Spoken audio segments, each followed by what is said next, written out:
উলাইকা আবাই ফাজিনি বিমিসলিহিম, উলাইকা আবাই ফাজিনি বিমিসলিহিম ইযা জামাআতনা ইয়া জারীরুল মাজামিউ। মামলা উঠছে আদালতে, ওনার উকিল বলছে, হুজুর একটু কায়দা করে কথা বললেন। উনি বললেন, আমার তোর উকিলগিরির দরকার নাই, যা তুই উকিল, আমার কোনো উকিল লাগবে না। বিচারক জিজ্ঞেস করে, হযরত আপনার উকিলকে? আমার উকিল আমি। বলেন আপনার কি জিজ্ঞাসা করার দরকার? আপনার কাছে বলে অস্ত্রের কারখানা আছে? কাহা আছে? আলহামদুলিল্লাহ আছে। বলেন না আল্লাহু আকবার। অস্ত্রের কারখানা আছে। বলে অস্ত্রের কারখানা আছে, তাহলে আমি তদন্ত বাহিনী পাঠাবো। তদন্ত বাহিনী পাঠানোর দরকার নেই তো, আমার সাথেই আছে। জোরে আল্লাহু আকবার বলতেছে না এখনো পর্যন্ত? আমার সাথেই আছে। কোথায়? পকেট থেকে তসবি বের করছেন, তসবি বের করে আঙ্গুলে তসবি চলেছেন। এই যে আমার অস্ত্রের কারখানা। আমার নিজের দরকার নেই তো, আমার মালিকের ওখানে অস্ত্রের কোনো অভাব নাই। যখন দরকার পড়ে তসবি হাতে নেই, রব্বুল আলামিনকে ডাক দেই, যা দরকার আল্লাহ পাক পাঠাইয়া দেয়। তুই আমার কারখানা কেমনে বন্ধ করবি? রশিদ আহমদ গঙ্গুই রহমতুল্লাহ আলাইহি। তো বলতেছিলাম যে আমাদের সিস্টেমটা এই সবসময় মালিকের সাথে লিঙ্ক, তো পাওয়ারের কোনো অভাব নেই। মালিকের সাথে কানেকশন ছুটে যায়, পাওয়ারলেস হয়ে যায়। এই ইতিহাস আপনাদেরকে শুনিয়ে দিছি। মোহাম্মদিয়া মাদ্রাসা, রুচিশীল পরিবেশ, উন্নত পাঠদান পদ্ধতি ও আদর্শ জীবন গঠনের অঙ্গীকার। হক্কানি উলামায়ে কেরামের বয়ান পেতে আমাদের চ্যানেলটি সাবস্ক্রাইব করুন।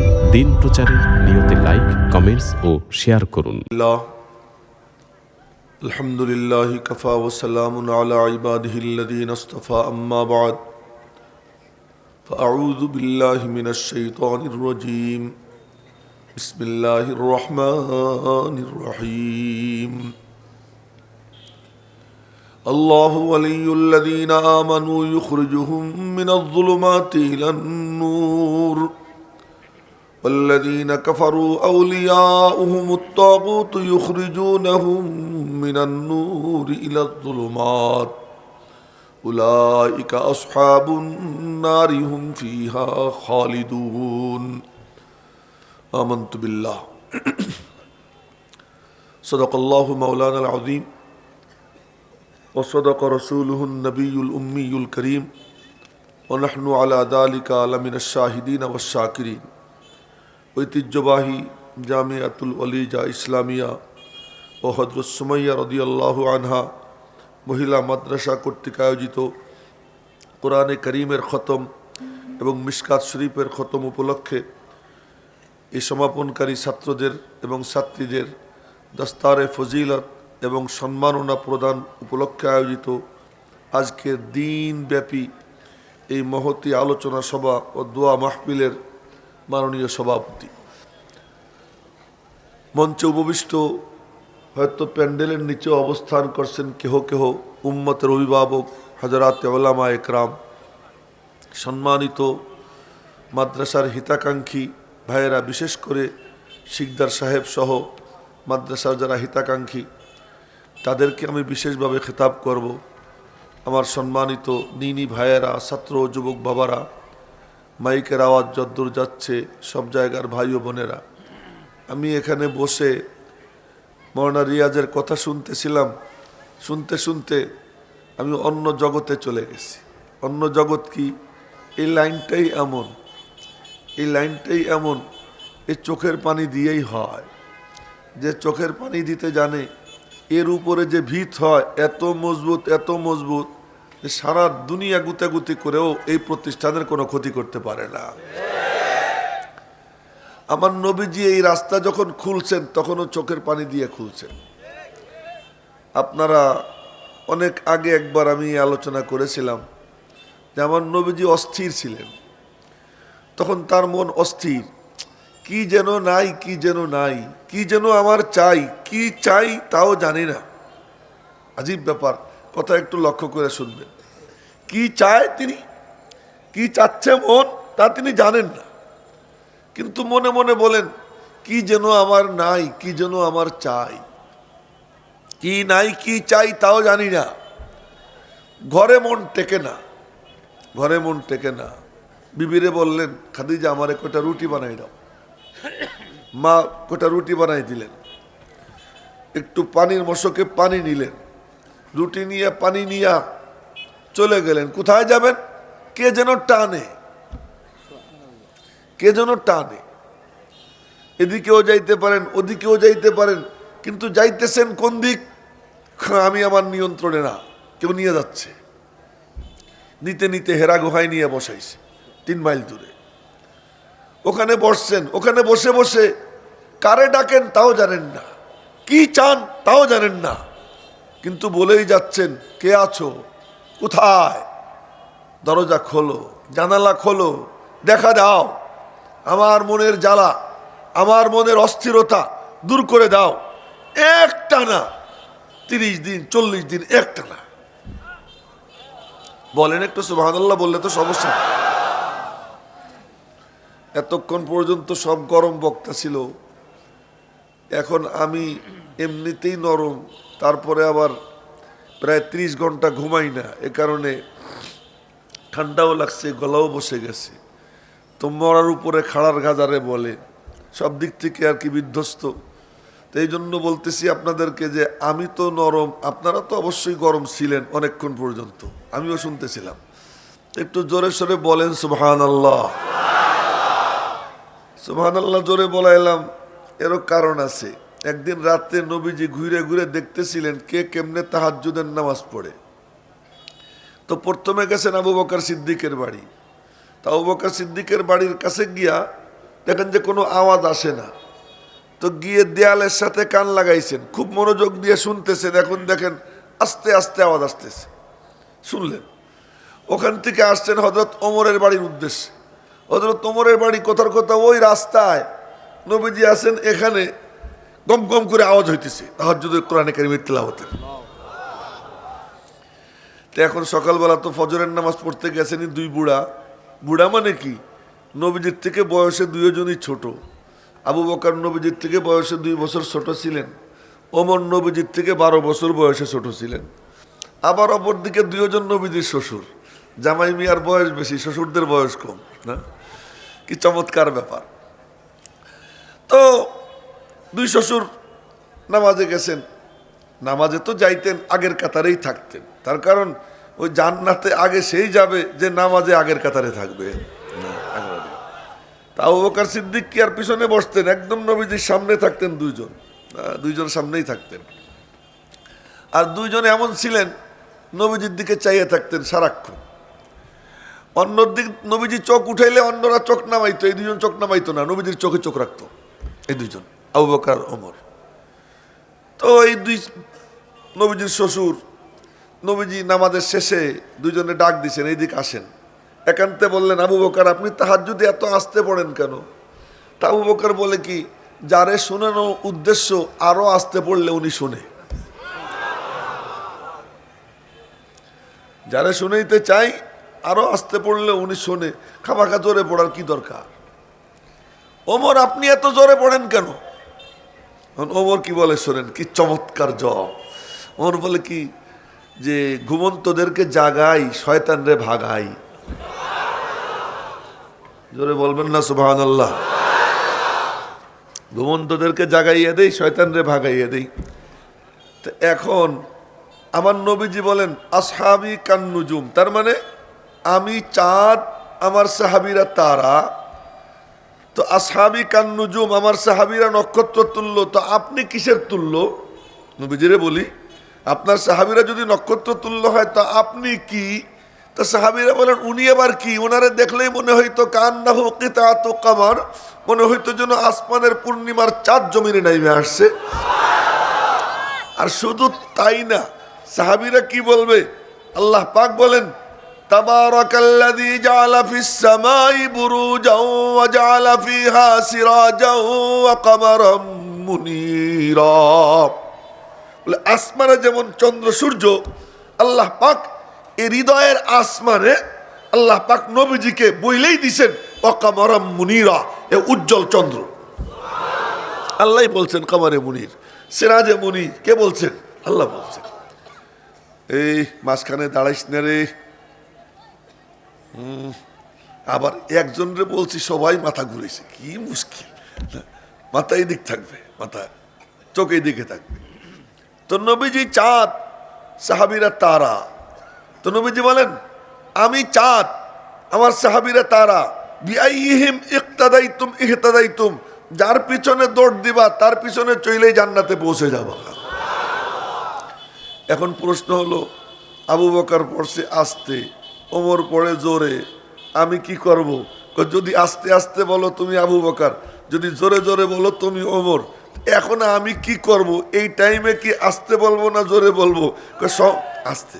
বলে সময়টা একটু দেখো তো, সময়টা কেমন, এখানে বান্দর, ওখানে শুয়ার, ওখানে কুত্তা, ওখানে নাস্তিক, ওখানে শয়তান, এই যে ভরা, এইগুলো তো একটু ভাগানোর দরকার, কি দরকার না? তো ভাগাবো কি দিয়া? পিস্তল দিয়া, রিভলভার দিয়া?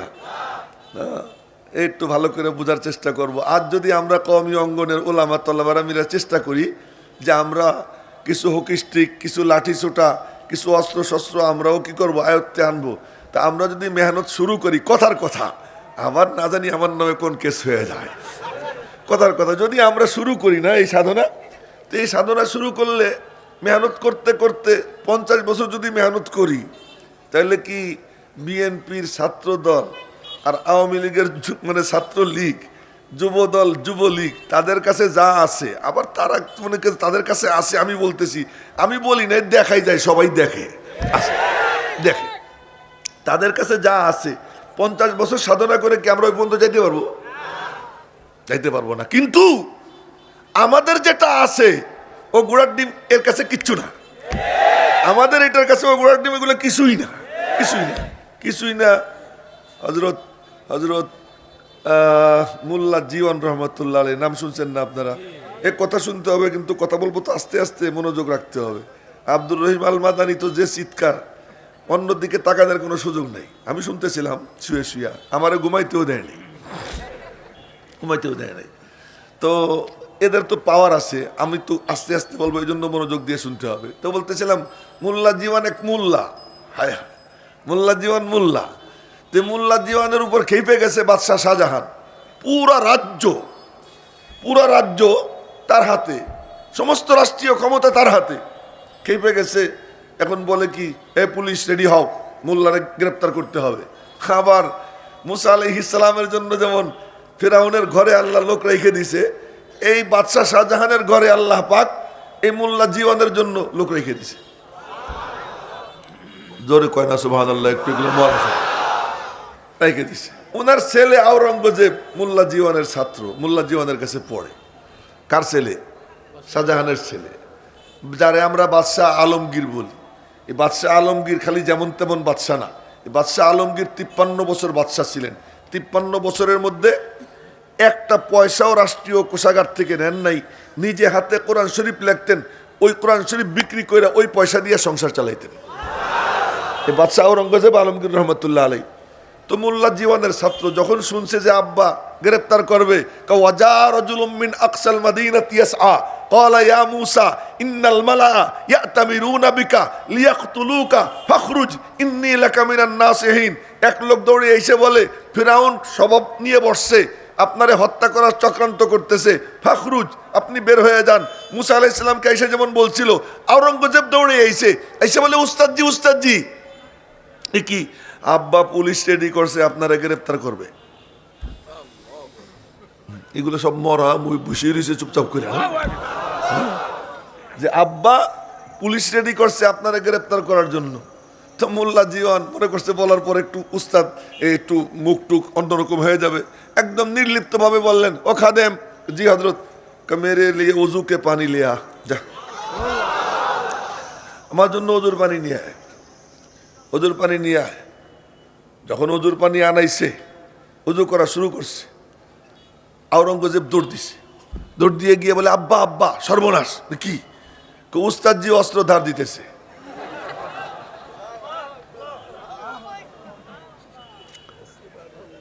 আওরঙ্গজেব গিয়ে বলতেছে কি, উস্তাদজি অস্ত্র ধার দিতেছে।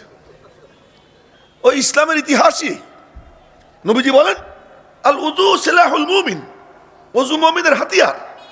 এটা কোনো গল্প না, ওযু মুমিনের হাতিয়ার। তো উস্তাদজি অস্ত্র ধার দিতেছে, তুই কি বলিস? উস্তাদজি ওযুর পানি আনাইছে, ওযু শুরু করছে, ওযু কইরা যায় নামাজে নামাজ 2 রাকাত পড়া আল্লাহর কদমে সিজদা দিয়ে যদি মালিকরে ডাক দেয় না, বলতেছে আওরঙ্গজেব, যদি মালিকরে ডাক দেয় তাহলে কিন্তু আপনার রাজ্য তছনছ হয়ে যাবে।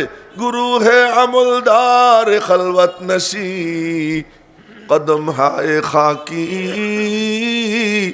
দমে আতশি, বা এক নারা কোহে সে জাবর কানন, বা এক নালা মুলকে বাহাম্বর জানান। কাব্বা সাবধান হয়ে যান। আমার উস্তাদজি ওযু করছেন, ওযু করে যদি সিজদায় পড়ে যায় আপনার রাজ্য তছনছ হয়ে যাবে। শাহজাহান বলে, এ পুলিশ থাম। বলবেন না আল্লাহু আকবার? এখন আমরা কয়টা অস্ত্র জোগাড় করতে যাব? আমাদের তো অস্ত্রের কারখানা আছে। বলেন না আল্লাহু আকবার? আমাদের অস্ত্রের কি আছে? কারখানা আছে। ওরা মনে করে আমাদের পিস্তল সংগ্রহ করার দরকার। আমাদের রুহানি আব্বা হযরত রশিদ আহমদ গঙ্গুই রহমতুল্লাহ আলাইহি, যাকে বলা হয় ফকিহুন নফস, উতবুল এরশাদ, ওনার জুবান দিয়া সত্য ছাড়া মিথ্যা কথা বের হইতো না। উনি যা বলতেন এইটাই শরীয়তের ফয়সালা হইতো।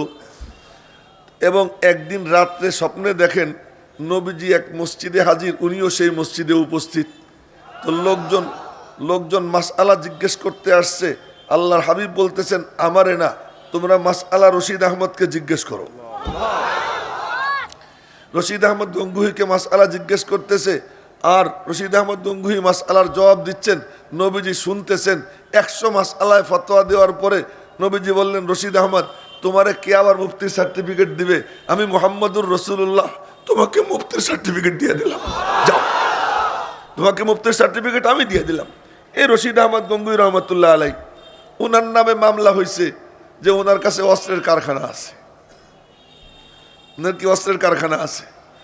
তো যখন মামলা হয়েছে, এই ভালো করে শুনেন ওলামা একরাম, তলাবায়ে আজিজ, আপনাদের উদ্দেশ্যে বিশেষভাবে বলবো যে আমরা কারা। উলাইকা বাই ফাজিনি বিমিসলিহিম, উলাইকা বাই ফাজিনি বিমিসলিহিম ইযা জামাআতনা ইয়া জারিরুল মাজামিউ। মামলা উঠছে আদালতে। ওনার উকিল বলছে, হুজুর একটু কায়দা করে কথা বললেন। উনি বললেন, আমার তোর উকিলগিরির দরকার নাই, যা, তুই উকিল, আমার কোনো উকিল লাগবে না। বিচারক জিজ্ঞেস করে, হযরত আপনার উকিলকে? আমার উকিল আমি। বলেন আপনার কি জিজ্ঞাসা করার দরকার? আপনার কাছে বলে অস্ত্রের কারখানা আছে? কাহা আছে? আলহামদুলিল্লাহ আছে। বলেন না আল্লাহু আকবার? অস্ত্রের কারখানা আছে।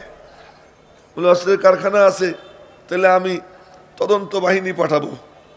তদন্ত বাহিনী পাঠানোর দরকার নেই তো, আমার সাথেই আছে। জোরে আল্লাহু আকবার বলতেছে না এখনো পর্যন্ত? আমার সাথেই আছে। কোথায়? পকেট থেকে তসবিহ বের করছেন, তসবিহ বের করে আঙ্গুলে তসবিহ ঝুলাইছেন। এই যে আমার অস্ত্রের কারখানা।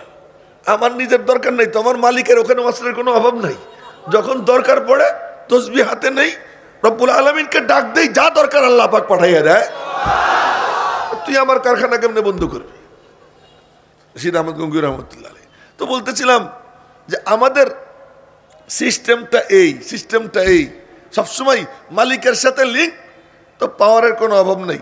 মালিকের সাথে কানেকশন ছুটে যায়, পাওয়ারলেস হয়ে যায়। এই ইতিহাস আপনাদেরকে শুনিয়ে দিছি।